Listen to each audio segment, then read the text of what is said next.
కాదు. అసలు నందీశ్వరుని యొక్క అనుమతి లేకుండా శివాలయంలో శివదర్శనం చేశారనుకోండి, దాన్ని శంకరుడు అంగీకరించాడు. ఎందుచేత అంటే శివదర్శనాన్ని ఇవ్వడానికి మొట్టమొదట ఎవరు అనుగ్రహించాలి అంటే నందీశ్వరుడు అనుగ్రహించాలి. ఎక్కడి నుంచి వచ్చింది నందికా శక్తి శివపరివారంలో అంటే శిలాదుడు అని ఒక మహర్షి, ఆయన మహానుభావుడు.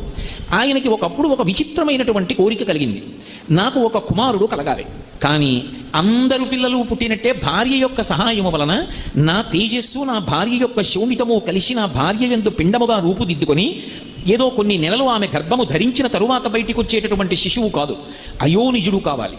స్త్రీ గర్భము నుండి బయటికి రానివాడయ్యి ఉండాలి, అయోనిజుడు కావాలి. 2, ఆ పిల్లవాడికి మరణం ఉండకూడదు, ఇక పిల్లవాడు శరీరం అన్నది విడిచిపెట్టకూడదు. 3, వాడు పరమశివుడితో సమానమైనటువంటి స్థాయిని పొంది ఉండాలి అనుగ్రహంలో. వాడు ఆజ్ఞాపించడంలో కానీ అనుగ్రహించడంలో కానీ రూపంలో కానీ ముమ్మూర్తుల శంకరుడు ఎలా ఉంటాడో అలా ఉండాలి. నాకు అటువంటి కొడుకు కావాలి.